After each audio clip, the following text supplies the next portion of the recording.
Hi. Aren't you just like so ecstatic I'm back to grace you with my presence again? Don't you just love the fact that I'm here making a video for you to watch because I'm just such an entertaining person who's just great? I'm being sarcastic. Okay, so today's video is kind of different, but I absolutely love watching these kind of videos, so I think this is actually like the best thing to do that I could have probably thought of with my little pea brain, even though I didn't really think of it. I'm doing creepy alien abductions, or alien abductions if you are skeptical about that kind of stuff, but I think the US government's hiding things from us, like, it's not even part of your country.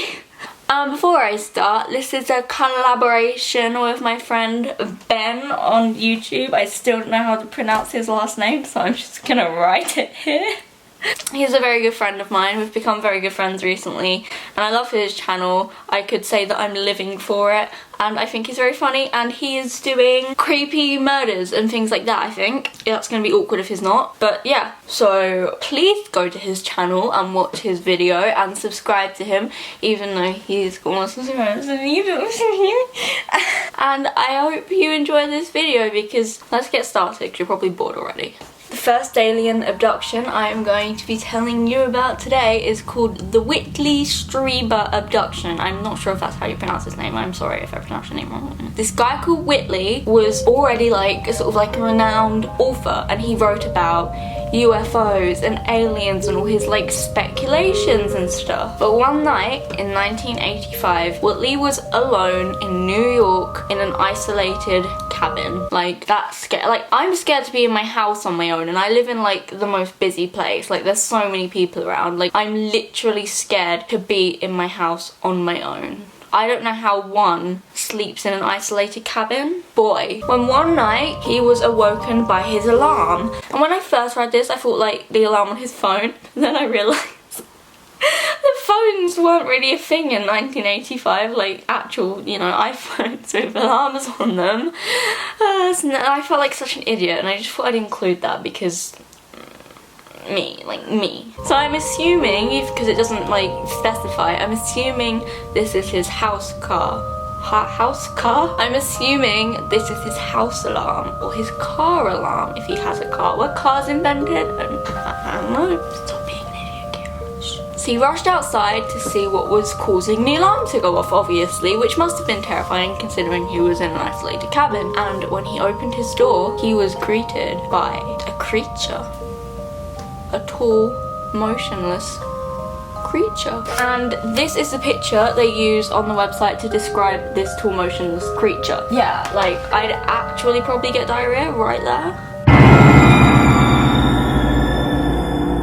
This guy says he was taken on to just a big ship. Like, I don't know if it means like a spaceship, like an aircraft, a UFO, or a boat ship. Like, yeah, let's take you onto this cruise line of me and my alien pals. Just let's go on a cruise.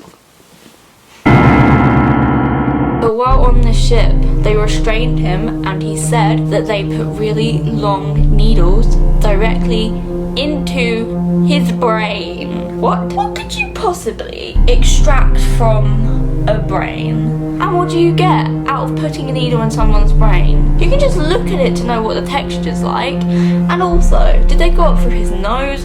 Did they drill a hole in his head? Like, I want to see the receipts, Whitley. Show me some scars. But apparently, he's never been the same man since. Okay, so I'm getting these from the interwebs, and then I'm going to share my thoughts with you now. This guy, I don't mean any disrespect to him if he was actually abducted, but here you go. This guy, right, was a writer about UFOs, about aliens, so he was probably kind of begging for this to happen a little bit. Like, a tiny part of him wanted to be abducted so he could write a best-selling novel about it, but it kind of went a bit wrong, and then he just, like, you know, I don't know, you know, maybe. I just think it's kind of like a coincidence that he was a writer about UFOs and all things alien, and then gets abducted. Like, just a little bit of coincidence, unless they're trying to target people that know about them and make them not speak out. Okay, so reading some more, there seems to be a common theme with aliens putting things in people's heads. Here's another one. So in 1998, there's this guy called Peter, and Peter also has a wife. wife.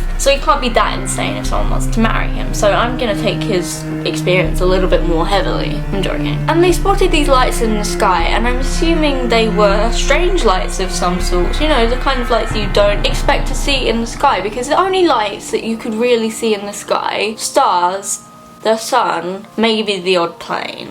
But if you live where I live and the planes are coming over your head every 5 seconds. However, later that year, this guy called Peter started getting flashbacks of memories. And these memories that he was getting, and he thought to be memories, he didn't actually remember them happening, if that makes any sense. So he was having memories of things that he didn't believe to actually have happened, which is kind of insane. It's kind of sane, yeah, it's sane. No, it's kind of insane. It's kind of hard to wrap your brain around as like the mere muggles that we are, but apparently that's what, you know, you don't judge. He began to recall memories such as laying in bed and being grabbed and pulled out of bed by his ankles, and then tall figures telling him not to worry, it would just be the same as last time. What time? Excuse me, bitch, what time? Like, what time? Like, if someone said to me, like, it's just gonna be the same as last time, like, what do you mean last? This happened more than once? And then the last memory he had, kind of relates to the other one,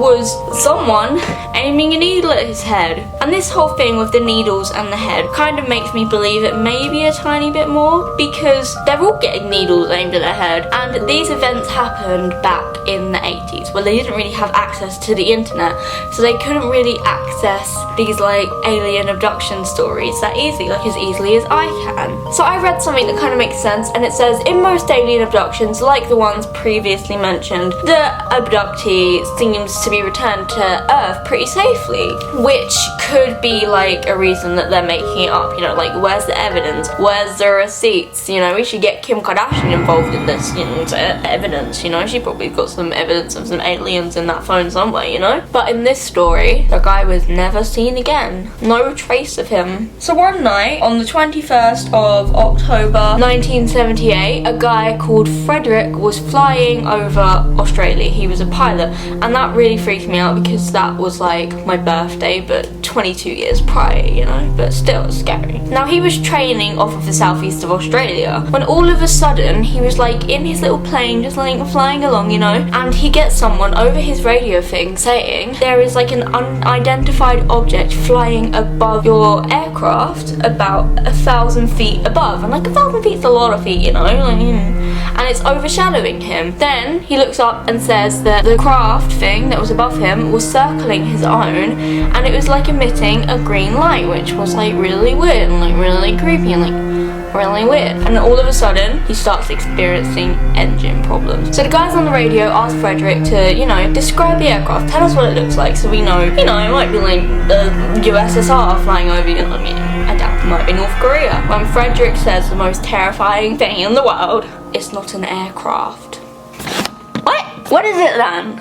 And after that, they just hear horrible like metal interference, scraping sounds, and nothing else. That was the last that anyone ever heard of Frederick, the Australian pilot, who allegedly got abducted by aliens, but you never know. They searched for his plane, and it was never seen again. No trace of him, not a finger in the Australian Ocean.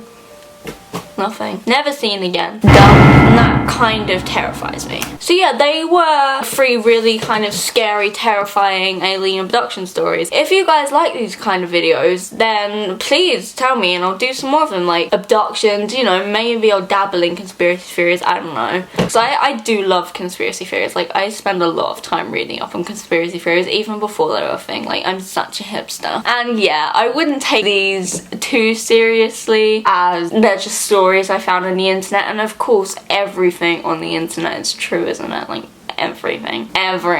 But you know, might get you thinking, are we the only ones here? What? So yeah, go check out Ben's channel. I think he's really funny and he's really cool, and I'll see you in my next video. Bye.